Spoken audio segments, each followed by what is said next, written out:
And we're back. What's up, people? My name is Tevi, and this is Invest with T-Claus. So it's the morning after, and did you watch SNL? What did you think? Leave me some comments below. So as expected, Dogecoin has cratered and went as low as 40 cents in the aftermath of SNL.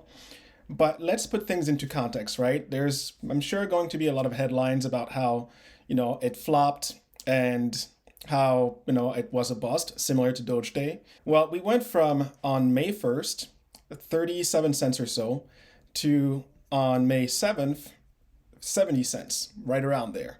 Post SNL, we dropped down as low as 40 cents. And at the time that I'm recording this, we're trading around the 50-cent mark. So that's a net 30% gain.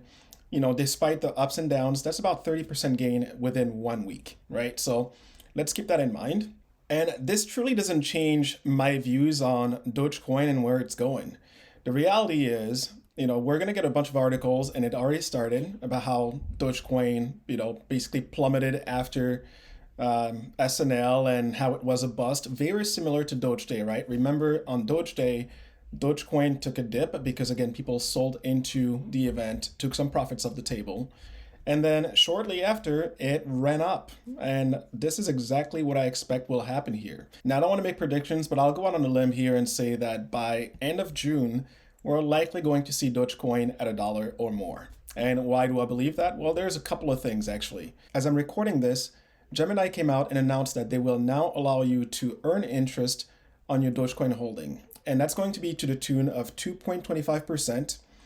And it's not necessarily uncommon for interest to be earned on Bitcoin or Ethereum, but this is going to be the first time that Dogecoin on any platform will able to accrue interest, and this is going to be on a daily basis.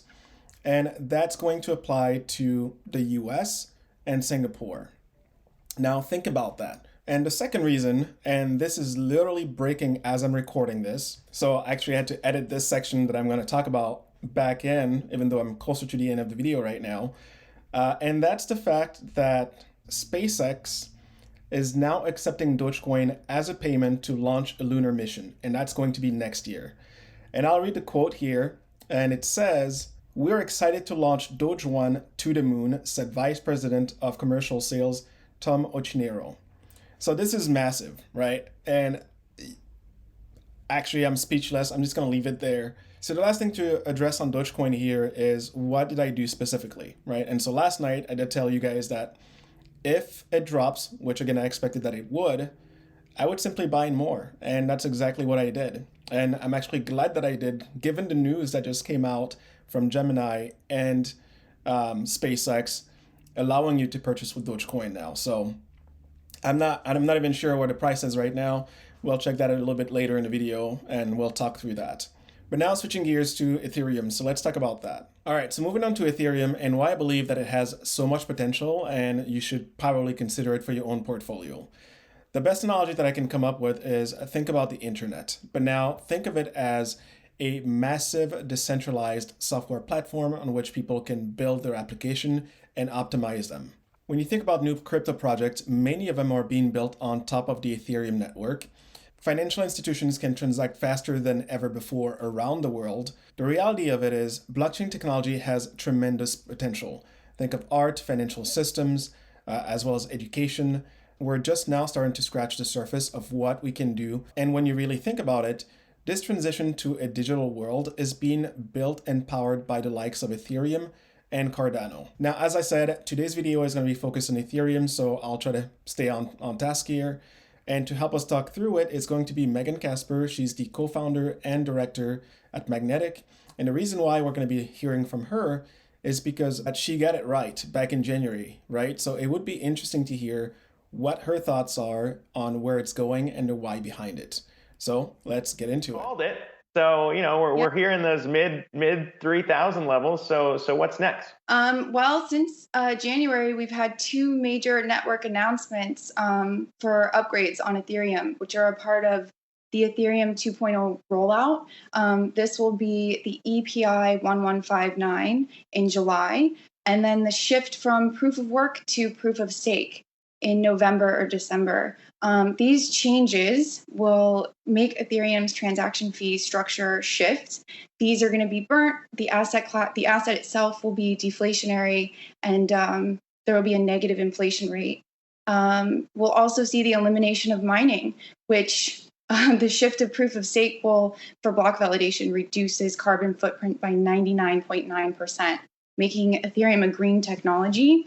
So these two updates on the network alone could push Ethereum to $1 trillion market cap, which is where Bitcoin is at today. That would make Ethereum around $8,000 to $10,000 a coin. Those are some staggering numbers, and as it currently stands, the market cap for Ethereum is around $450 billion. So basically what we're saying here is that we expect a double up in value by the end of the year. And the thing amongst all those comments that she made was the green technology aspect of Ethereum, and these updates are coming in. And that's because the biggest critic around Bitcoin and many cryptos is the amount of energy that is needed to run them, or not necessarily run them, but like to mine them and validate the transaction on those networks. And so the main difference between proof of work or proof of stake is that with proof of stake, you're actually locking up some of your own Ethereum tokens into the network for the right to essentially validate transactions. And there's two main advantages to adopting that approach. Number one, because people have a stake into the network, it's going to make it a lot more secure, right? So people are not going to attack the network because they have to keep it secure so that they don't lose their own stake that they put in, right? So by default, human nature says that they'll keep it secure. And number two, those tokens that are being locked away, well, they're taken off the market, which means that it's reducing the pool of Ethereum tokens that are out there, which ultimately helps drive the value of Ethereum up, right? So there's less supply, a lot more demand. Economics 101, price goes up. That's just genius. When you shift to proof of stake, people can stake their crypto, their Ethereum on the network, and it reduces kind of that energy demand, right? And we've heard that from a lot of institutional investors, Kevin O'Leary being one of them from Shark Tank. How much more do these changes maybe attract institutional dollars on the margin, and how much is that a piece of your driving thesis to reach 8 to 10,000? I think 8 to 10,000 is just incorporating the shifts alone. Institutional investment coming into Ethereum could put Ethereum up to about 100,000 in the next few years. Institutions are mandating that they invest in clean green technologies, and that's what Ethereum is becoming. Unfortunately, Bitcoin's proof of work network will not be that unless they choose to shift as well.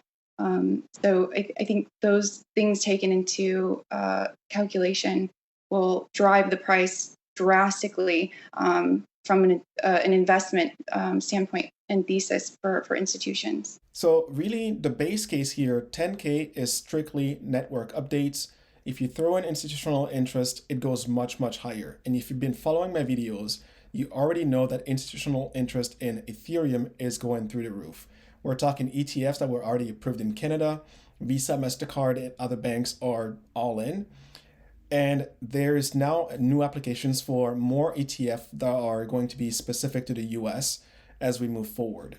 So from here, major upside to that $10,000 base case. Now, again, not financial advice, but something to keep in mind. Yeah, we had Pantera Capital on yesterday. We were talking with Dan Moorhead about his price calls on Bitcoin. He has 115,000 by August using stock to flow statistics there. When you back up, though, and look at maybe some of the other altcoins beyond Ethereum, what are you seeing in terms of the moves? Because even he was saying that if you are an investor in this space, you really have to diversify beyond the major coins in Ether and Bitcoin to catch that upside here.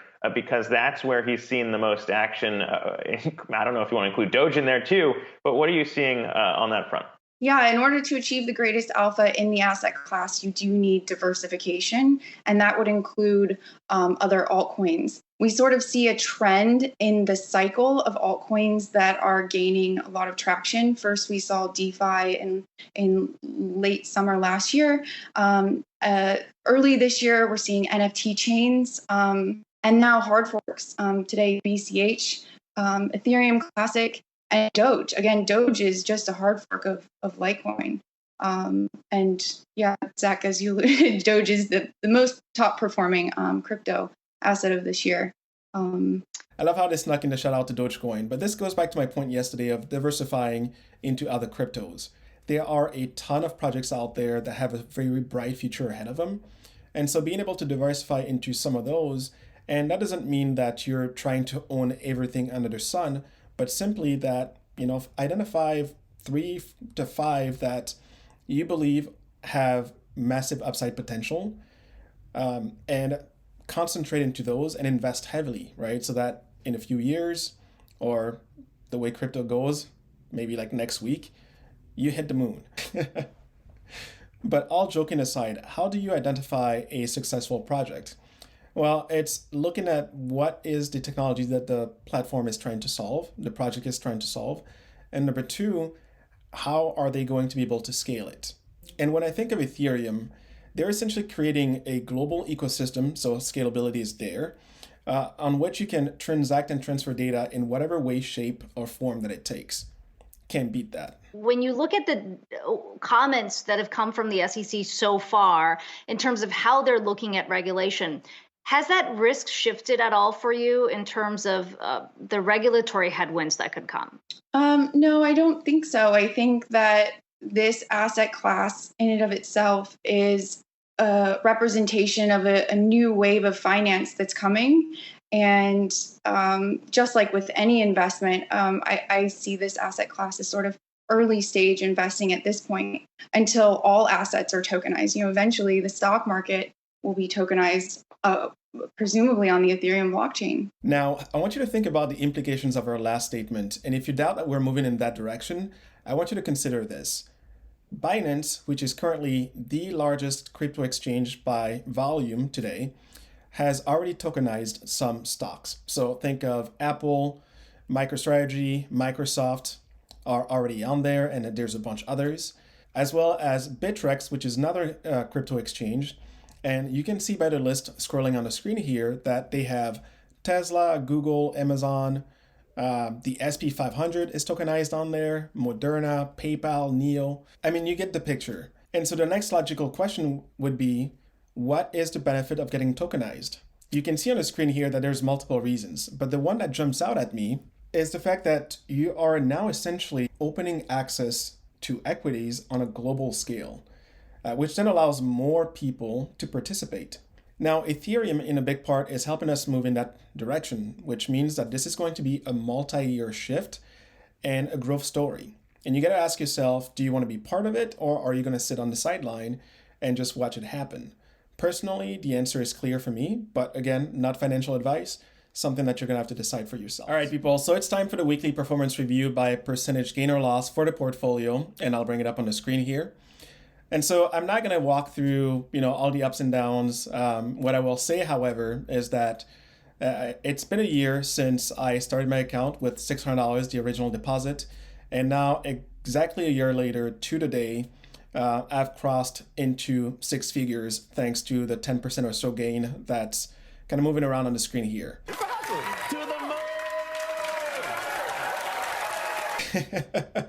Let's tone it down a little bit, Elon. That's a lot of excitement. But if you're wondering how far into 6 figures, you'll just have to subscribe and hit that notification bell so that you're notified when I do post my Q2 earning call. And if you're not sure what I'm referring to here, I'll link my Q1 earning call up above. You can go and watch that. It'll give you an idea. But that's typically when I go through a full transparency update on how much up or down the portfolio is and what I'm currently holding as far as positions. So as I'm wrapping up this video, Doge is currently sitting at 53 cents. So it actually went as high as 60, but then pulled back a little bit. Again, I expect that it will trend up as we move forward. So really nothing to be concerned about. All right, people, this will do it for today's video. Hope that you enjoyed the content and found it insightful. And if you did, hit the like button and share with your friends as it greatly helps the channel grow. As a reminder, I post every Sunday and occasionally during the week. As always, thank you for watching. Stay humble, hustle hard, and I'll see you in the next one.